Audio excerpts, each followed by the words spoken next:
오늘 주님께서 저에게 주시는 말씀은 요한복음 11장 17절에서 27절까지입니다.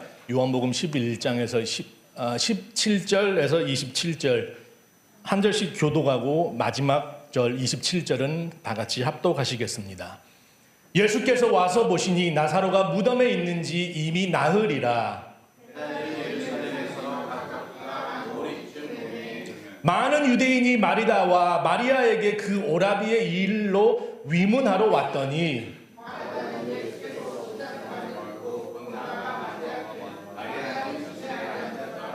마르다가 예수께 여짜오되 주께서 여기 계셨더라면 내 오라버니가 죽지 아니하였겠나이다.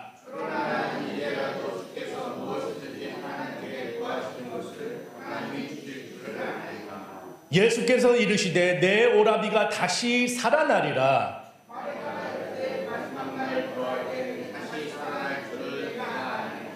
예수께서 이르시되 나는 부활이요 생명이니 나를 믿는 자는 죽어도 살겠고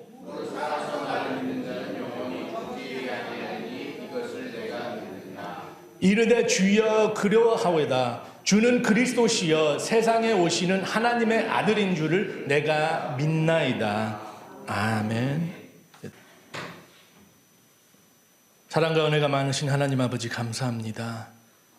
전도사님의 기도와 이 찬양팀의 찬양을 주님께서 기뻐 받으신 줄 믿습니다. 아버지 이 시간 주님의 말씀을 받기를 원합니다. 주님께서 우리의 귀를 열어주시고 우리의 마음을 열어주셔서 낮은 자리에서 아버지의 말씀을 받을 때 그 말씀을 거울 삼아 더욱더 겸손해질 수 있는 우리가 되길 주님께서 도와주시옵소서. 아버지, 주의 종은 주님의 말씀을 전하기에 너무나 부족하고 말씀을 전할 자격이 없지만 아버지 은혜 가운데 이 자리에 섰사오니 저의 세상적인 모습은 십자가 뒤에 숨겨주시고 아버지 오직 주님의 귀한 나팔로만 사용하여 주시옵소서. 제 입술을 통해서 선포되는 말씀이 사람의 어리석은 생각이 아닌 주님의 살아 역사하시는 귀한 성령의 말씀이 될 수 있도록 주님께서 축복하여 주시옵소서. 아버지, 우리가 아멘으로 이 하나님의 말씀을 받을 때 우리 삶 속에 30배, 60배, 100배의 놀라운 열매를 맺는 능력의 백성들이 될 수 있도록 주님 도와주시옵소서. 아버지, 우리 사랑의 공동체 주님께서 기억하여 주시고 아버지, 사랑의 공동체가 내 자신이 변함으로 우리 공동체가 더욱더 성령 충만하고 이 시카고 땅을 변하게 하는 귀한 아버지의 보시기에 합당한 아버지의 마음에 합한 귀한 그런 교회가 될 수 있도록 주님께서 축복하여 주시옵소서. 감사하며 우리를 구원하신 예수 그리스도 이름으로 기도드렸사옵나이다. 아멘. 우리가 인생을 살다 보면은 내 힘으로 해결되지 없는 문제들이 많은 것 같아요.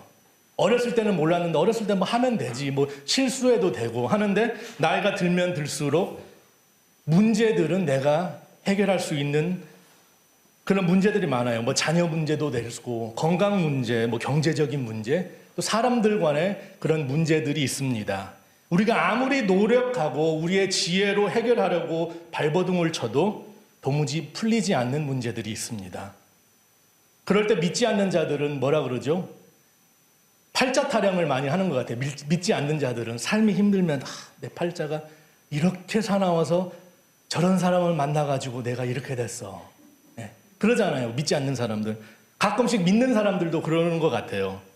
때로는 사람을 원망하고 때로는 환경을 탓하기도 합니다. 내가 좀 더 좋은 부모 밑에서 컸으면 내가 훨씬 성공했을 건데 그런 원망을 합니다. 하지만 다행히도 주님의 자녀들은 그런 원망 다 필요 없이 언제나 우리 삶 속에 문제가 있을 때 주님을 간절히 찾으며 기도할 수 있는 것입니다. 솔로몬은 잠언 15장 29절 이렇게 말씀합니다. 여호와는 악인을 멀리하시고 의인의 기도를 들으시느니라. 의인의 기도를 들으신다는 약속입니다.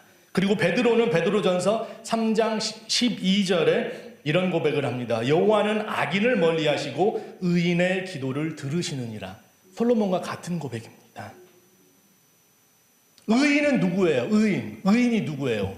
죄인이 있고 의인이 있는데 의인은 주님의 백성들을 말하고 있습니다. 그냥 내가 교회 뜰만 밟고 내가 필요할 때 주님을 찾는 자가 아니라 주님을 구주로 인정하고 주님과 항상 동행하는 자예요. 구주, Lord and Savior, 구주. 이 두 단어를 사람들이 이해를 못하고 그냥 주님은 단순히 우리의 구원자라고 생각을 하는데 구원자이시면 우리의 주인이 된다는 것입니다. 믿지 않는 자들도 누가 나를 대신 죽는다 하면 오케이, 그 구원자를 받을 거예요. 그러잖아요. 그런데 몇 명이나 예수 그리스도를 내 주인으로, 내 삶의 주인으로 여기며 삶의 모든 것을 주님께 드리나. 내가 더 이상 내가 사는 게 아니라 나는 죽고 내 안에 계신 성령님의 인도로 사는 자, 성령 충만한 삶을 사는 자를 말하고 있습니다. 그러면서 성경에서는 분명히 의인들의 기도를 주님께서 들으신다 약속하셨습니다. 예수님께서 친히 말씀하십니다. 마태복음 7장 7절, 구하라 그리하면 너에게 주실 것이니 찾으라 그리하면 찾아낼 것이요 문을 두드리라 그리하면 너희에게 열릴 것이니. 우리의 기도를 들으신다는 거예요. 하지만 우리가 가끔 신앙생활을 하다가 주님이 너무 필요해서 우리 삶 속의 문제가 너무 커서 내가 그 문제를 해결하지 못해서 주님을 간절히 구하고 찾고 문을 두드려 부르짖어 기도하는데 우리의 기도를 외면한다고 느낄 때가 있습니다. 이게 저만 느끼는 게 아니라 우리 신앙생활을 한 사람은 한 번쯤은 느꼈을 것이에요. 왜 주님은 내 기도를 듣지 않으시고 왜 나를 외면하시나? 그러면 우리는 그 주님의 침묵에 주님께서 나를 사랑하시나? 주님이 능력이 없나? 때로는 하나님이 계시기는 하나 주님의 존재까지도 의심을 합니다. 우리가 기도가 응답되지 않은 이유가 여러 개가 있겠지만 오늘 본문에서 우리는 하나님의 뜻을 찾고 주님의 때를 기다려야 한다는 것을 교훈으로 가르쳐주고 있습니다. 오늘 본문 11장 앞부분을 보면은 그 나사로 그 세 남매가 등장하는데 요한은 이 부분에서 두 번이나 예수님은 마리아, 마르다 그리고 나사로를 사랑하셨다고 기록합니다. 주님께서 사랑하시는 친구들입니다. 그런데 그 사랑하셨던 예수님이 사랑하셨던 그 오라버니 나사로 건강이 점점 심해지니까 그 누이들은 예수님을 간절히 찾습니다. 3절 다 같이 합독하시겠습니다. 이에 그 누리들이 예수께 사람을 보내어 이르되 주여 보시옵소서 사랑하시는 자가 병들었나이다 하니. 나사로의 상태가 너무 심한 거예요. 지금 사람 생각으로 봐서는 곧 죽을 것 같아요. 그래서 그 여동생들이 봤을 때 예수님이 꼭 필요하다. 얼마나 걱정이 되겠어요. 그래서 사람을 급하게 보내어 예수님을 찾으라고 합니다. 지금은 문자도 있고 카톡도 있어서 빨리 보내면은 빨리 오시겠지만 그때는 사람을 찾아야 되잖아요. 그래서 수소문해서 예수님이 어디 계시지 하면서 찾았을 것입니다. 사람을 보내면서 예수님을 만나면 꼭 주님께서 사랑하시는 자가 병들었단 말을 전하라고 합니다. 그들은 예수님이 오시기만 하면 그의 문제는 해결되고 우리도 기도할 때 그런 심정으로 기도를 하잖아요. 주님께서 우리 기도를 들으시기만 하면 나의 문제, 나의 삶의 모든 문제들은 해결될 것이야. 그들은 예수님의 놀라운 능력을 믿고 있었습니다.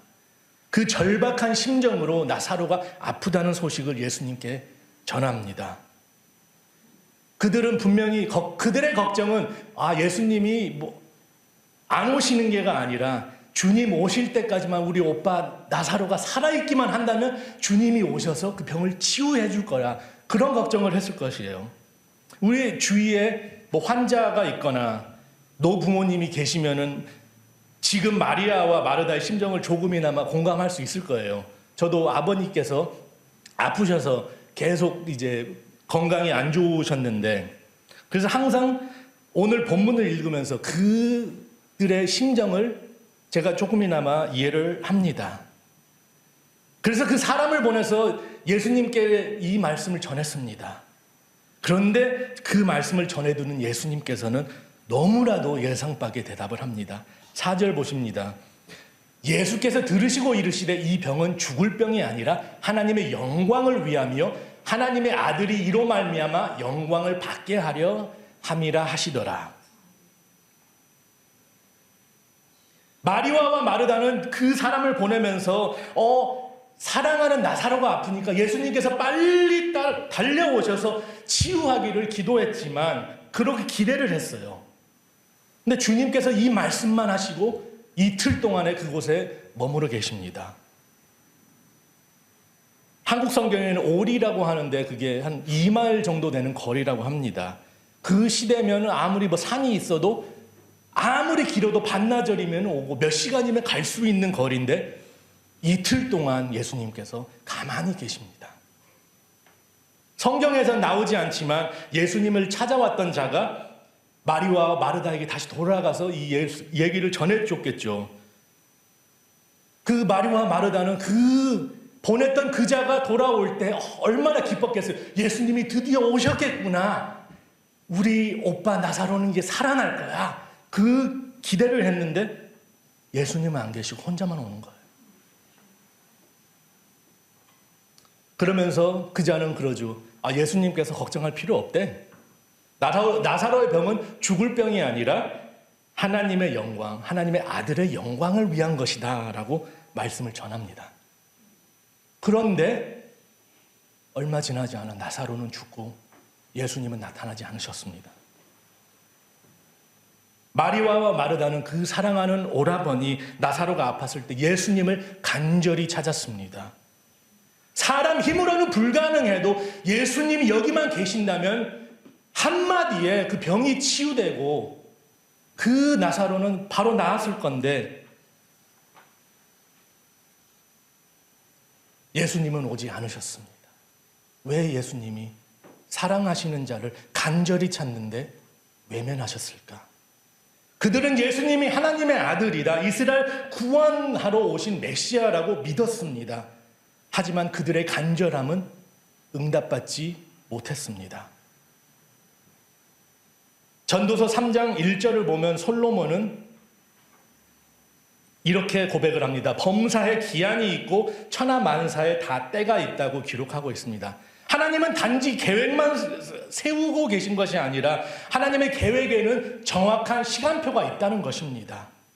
성경에서 시간이라고 하면은 이제 헬라어로 크로노스하고 카이로스가 있습니다. 크로노스는 우리가 측정할 수 있는 시간입니다. 물리적인 시간을 말하고 있어요. 타임이에요, 타임. 그래서 우리가 시계를 보면은 chronograph 아니면 chronogram 이런 게 써져 있어. 그리고 카이로는 하나님의 때라는 거예요. 하나님께서 예정하신 때라는 게 카이로스입니다. 오늘 본문을 보면 우리가 간절히 기도하고 예수님을 찾아도 우리 시간표가 아닌 하나님의 때, 하나님 시간표에 하나님 뜻대로 된다는 것을 우리가 볼 수 있습니다. 우리는 하나님이 우리의 크로노스, 우리 시간, 우리가 원할 때, 우리가 필요할 때 우리의 문제를 우리 방식으로 해결해 주기를 원하지만 하나님은 하나님 때에 하나님의 방법으로 하나님의 영광을 받으면서 해결해 주실 줄 믿습니다. 우리가 이 진리를 이해하지 못하면 우리가 주님과 동행하다가 내 뜻대로 되지 않으면 주님을 원망하고 주님은 나를 사랑하시나? 주님은 나를 왜 외면하시나? 주님은 내 기도를 왜 듣지 않으시나? 하면서 방황하고 주님을 원망하게 되는 것입니다. 이사야 55장 8절 9절 다 같이 합독하시겠습니다. 이는 내 생각이 너의 생각과 다르며 내 길은 너의 길과 다름이니라. 여호와의 말씀이니라. 이는 하늘이 땅보다 높음같이 내 길은 너의 길보다 높으며 내 생각은 너희의 생각보다 높음이로다. 우리의 생각으로는 주님의 생각과 주님의 계획을 절대 이해할 수 없다는 것입니다. 어린아이가 부모의 심정 9절 다 같이 합독하시겠습니다. 이는 내 생각이 너의 생각과 다르며 내 길은 너의 길과 다름이니라. 여호와의 말씀이니라. 이는 하늘이 땅보다 높음같이 내 길은 너의 길보다 높으며 내 생각은 너희의 생각보다 높음이로다. 우리의 생각으로는 주님의 생각과 주님의 계획을 절대 이해할 수 없다는 것입니다. 어린아이가 부모의 심정을 예수님이 오셨다는 말을 듣고 마르다는 나와서 예수님께 인사를 하지만 마리아는 집에 가만히 있습니다. 그들이 실망이 얼마나 컸을까 상상은 합니다.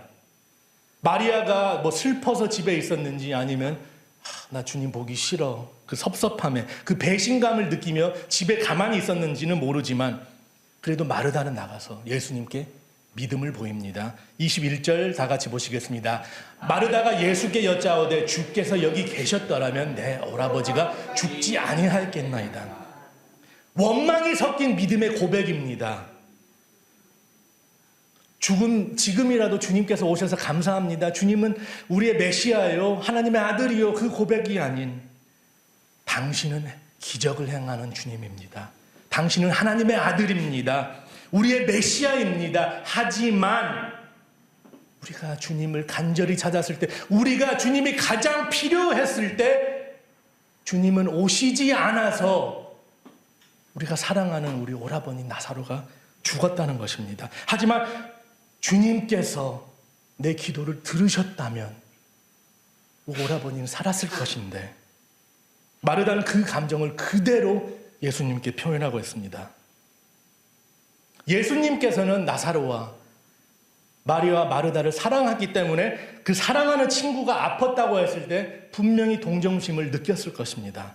하지만 예수님은 기다리셨습니다. 왜? 하나님의 영광의 때를 기다린 것입니다. 이틀을 기다리고 그 사이에 나사로가 죽었습니다. 사람의 상식으로는 이해할 수가 없습니다. 사랑하는 자가 아프다면 지금 아무리 바쁜 일을 한다 할지라도 다 내려놓고 뛰어가야 하는데 주님은 우리를 사랑하신다고 하는데 우리가 힘들 때, 우리가 가장 주님이 필요할 때 왜 우리의 기도를 외면하시는지, 왜 내 기도를 듣지 않으신지. 하지만 예수님은 분명히 말씀하십니다. 예수님의 지연은 목적이 있는 지연입니다. 이 병은 영광을 위한 것이다.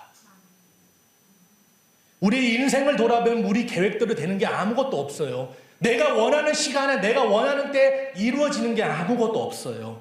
우리가 기도해도 응답이 없는 것 같고 하늘이 우리를 외면하는 것 같아도 성경은 분명히 말합니다. 하나님은 일찍 오지도 않고 늦게 오지도 않고 하나님의 시간은 완벽하다는 것입니다. 23절 예수님은 나사로가 다시 살 것이라 희망을 줍니다. 그러니까 마르다는 그러죠. 마지막 때 모든 자들이 부활할 때 그때 우리 오라버니도 부활해서 살아날 것을 저도 알고 있습니다. 그러니까 예수님은 그게 아니다. 그래서 예수님께서 마리아를 부르시고 다 같이 나사로 무덤으로 갑니다. 예수님께서 마리아가 울고 있는 모습을 보고 수많은 유대인들이 그 무덤에서 울고 있는 것을 보고 35절에 예수님이 같이 눈물을 흘린다고 하십니다. 그 말씀을 통해서 주님은 침묵하시고 주님은 우리의 응답 안 하시는 것 같지만 우리가 힘들어할 때 우리를 위해서 울고 계신다는 사실. 사랑하는 우리를 위해서 지금이 아니라 하나님 때 기다리면서 다 하나님 뜻대로 될 거를 알면서도 우리가 아파할 때 우리와 함께 울고 계신다는 것입니다. 그리고 주님은 나사로의 무덤에 와서 큰 소리로 나사로야 나오라. 한마디에 44절 어떻게 됩니까?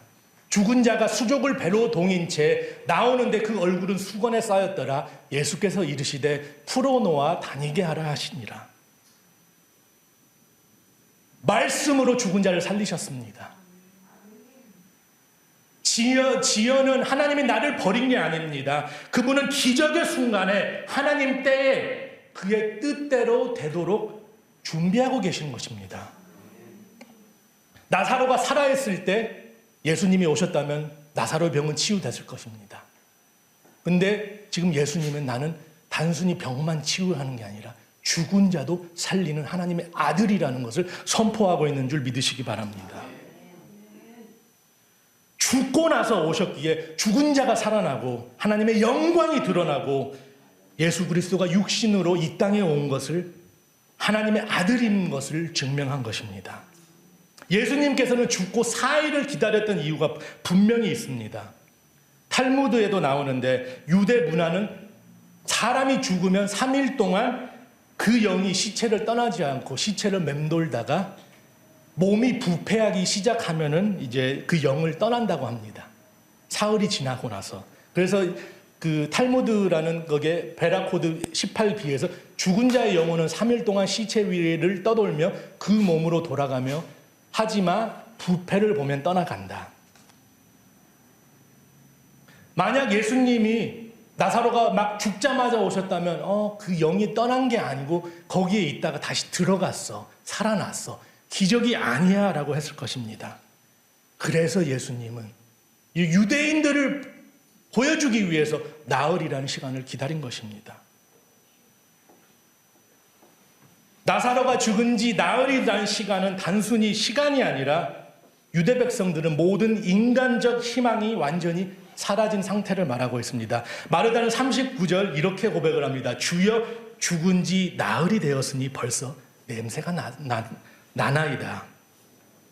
이제는 불가능합니다. 완전히 끝났습니다. 죽어서 몸이 부패합니다. 그의 영은 이미 떠났습니다.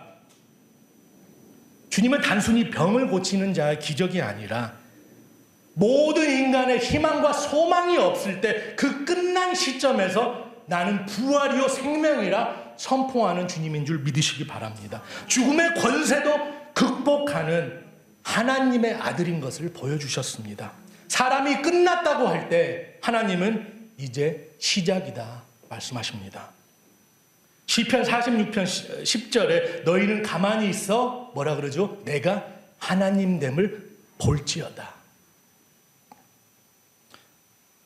요한은 이 요한복음을 왜 기록했는지 그 20장 31절 씁니다. 다 같이 보시겠습니다. 오직 이것을 기록함은 너희로 예수께서 하나님의 아들 그리스도이심을 믿게 하려 하며 또 너희로 믿고 그 이름을 힘입어 생명을 얻게 함이니라. 요한은 예수님이 하나님의 아들인 것을 전한다는 거예요. 지금 그 복음서가 4개 중에 이제 3개, 나머지 3개는 시납트 가스포이라고 하는데 그 복음서와 달리 요한은 그리스도의 삶을 연대순으로 기록하는 게 아니라 예수 그리스도의 신성을 증명하는 것입니다. 신성을 보여주기 위해서 이 기적, 나사로를 살리신 기적을 기록한 것입니다. 죽어서 몸이 부패하기 시작한 나사로를 살린 것은 그 어떤 기적보다도 예수님은 하나님의 아들, 하나님의 성육신으로 오신 것을 증명하고 있습니다. 성경은 분명히 말하고 있습니다.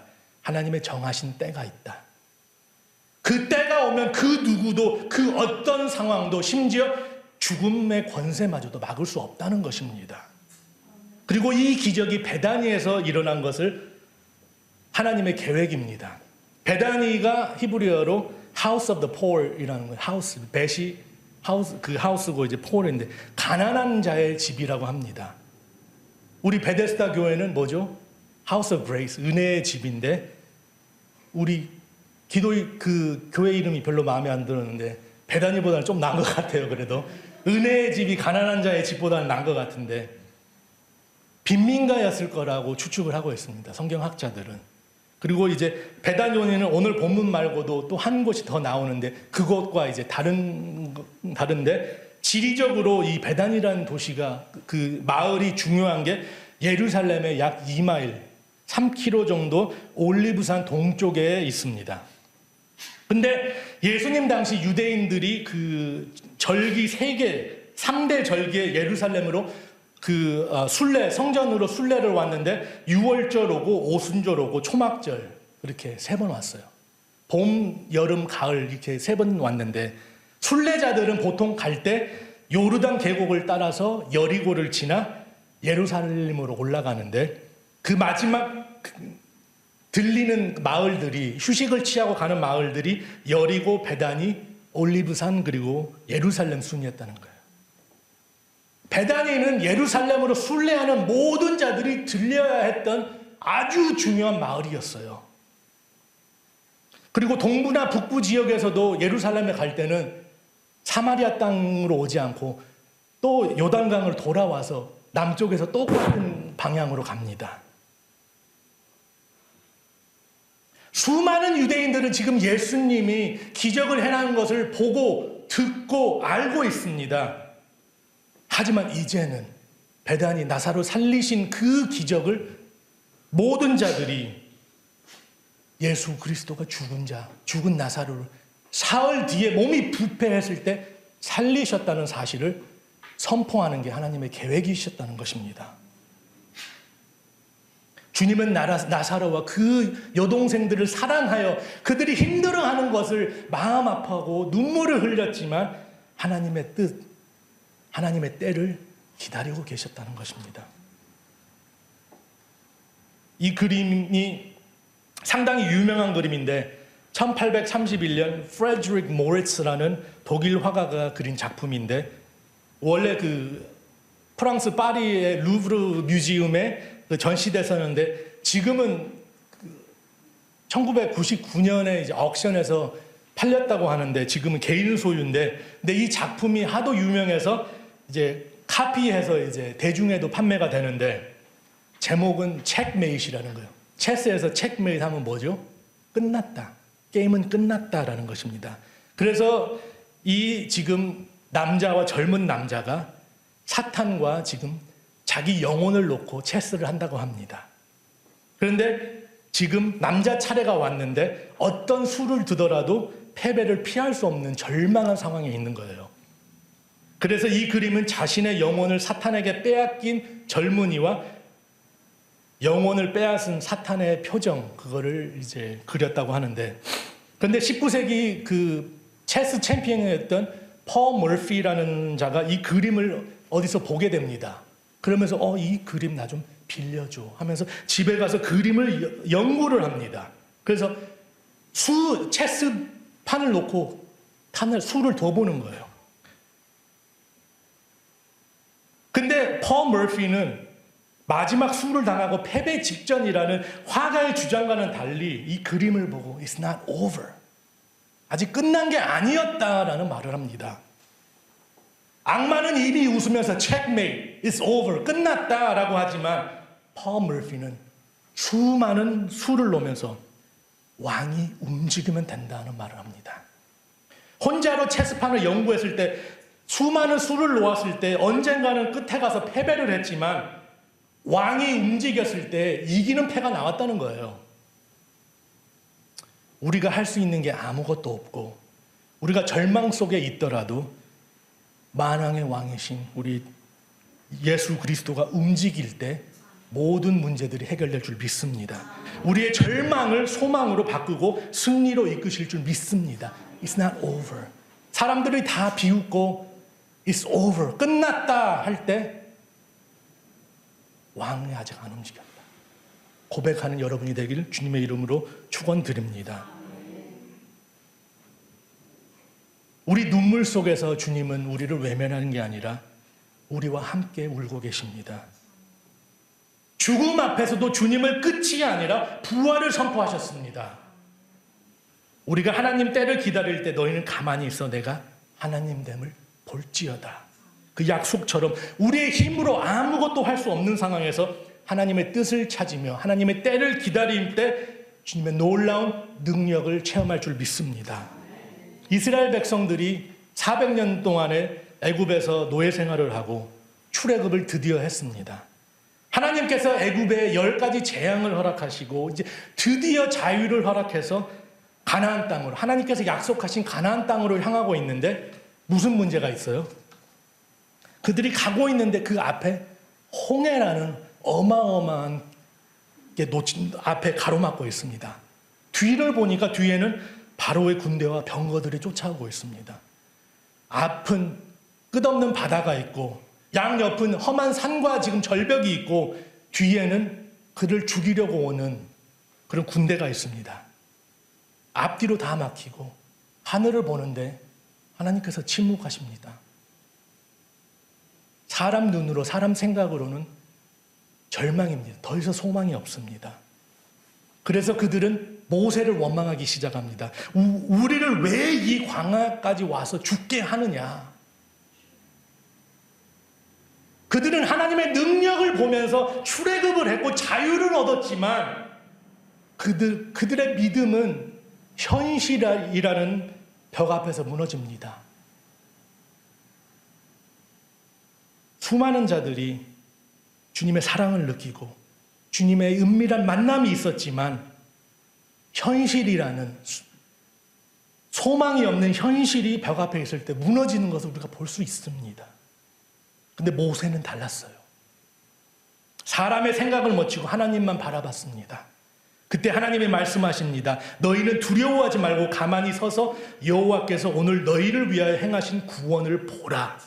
이 말씀이 오늘 우리에게 주시는 말씀인 줄 믿으시기 바랍니다. 가만히 서서 여호와의 구원을 보라. 가만히 섰다는 것은 아무것도 하지 않는 게 아니라 나를 내려놓고 하나님의 때를 기다리며 하나님의 뜻을 찾으며 왕이 움직일 때를 기다려야 할 줄 믿습니다. 그때 하나님이 모세에게 말씀하십니다. 지팡이를 들고 손에 바다 위에 내밀어 그것을 가르라. 하나님 때가 임하면 지팡이 하나로 바다가 갈라지고 그 바다가 마른 땅이 된다는 것입니다. 하나님은 이스라엘 백성을 통해서 홍해 앞에서 멸망시키는 게 아니라 홍해 앞에서 하나님의 영광을 보게 하신 것입니다. 그리고 출애굽기 14장 1절을 보면 이게 단순한 기적이 아니라 하나님의 계획이었던 것을 볼 수가 있습니다. 하나님이 일부러 백성을 홍해 앞으로 인도하셨습니다.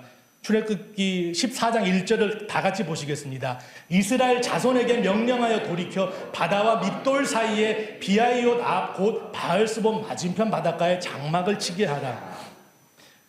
정확하게 어디에 장막을 치라는 것은 하나님께서 그 가는 통로를 가는 길을 인도하셨다는 것입니다. 하나님의 계획하신 그 길로 가신 것입니다. 사람의 눈에는 끝이었지만 하나님의 눈에는 기적 시작이었습니다.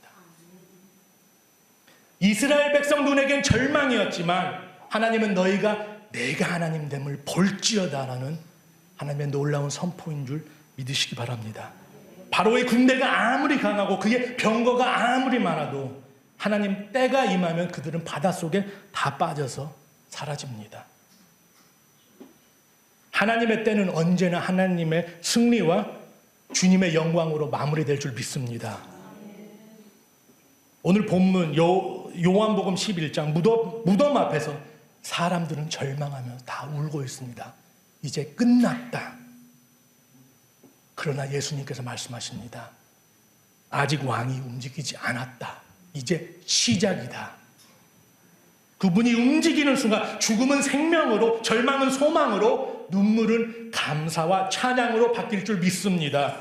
우리의 삶이 절망과 무덤 같을지라도 그분이 말씀하시면 생명으로 변할 줄 믿습니다. I am the resurrection. 부활이요 생명이요. 우리가 마르다처럼 주님을 간절히 찾고 부르짖을 때 주님께서 응답하지 않는다고 낙심하지 않고 주님의 뜻을 찾으며 주님의 때를 기다리는 여러분이 되길 주님의 이름으로 축복드립니다. 다 같이 기도하시겠습니다. 사랑과 은혜가 많으신 하나님 아버지 감사합니다. 아버지, 우리가 때로는 삶 속에 많은 문제들이 있어 그 문제를 해결하지 못할 때 주님을 간절히 부르짖어 찾아 기도했습니다. 금식 기도도 하고 작정 기도도 하고 새벽 기도도 하고 많은 기도를 했는데 때로는 주님께서 우리를 외면한다고 느꼈을 때가 있습니다. 주님께서 우리를 사랑하지 않는다고 느꼈을 때도 있습니다. 주님의 능력을 의심한 적도 있습니다. 하지만 오늘 말씀을 통해서 우리 기도를 응답하지 않을 때도 주님은 우리와 함께 울고 계시고 우리를 사랑하신다는 것, 또 하나님의 때와 하나님의 영광을 위해서 기다리고 계신다는 것을 배웠습니다. 아버지, 우리는 우리의 나된 것을 다 내려놓고 주님만 바라볼 때 세상 사람들은 너 삶이 왜 그래? 뭐 비웃더라도 우리는 하나님이 살아 역사하시며 하나님의 영광을 볼 줄 믿습니다. 한 주간 살아가면서 아버지의 살아 역사하심을 체험하고 주님과 동행하며 아버지께 영광 올려드리는 귀한 주님의 백성들이 될 수 있도록 주님께서 축복하여 주시옵소서. 감사하며 우리를 구원하신 예수 그리스도 이름으로 기도드렸사옵나이다. 아멘.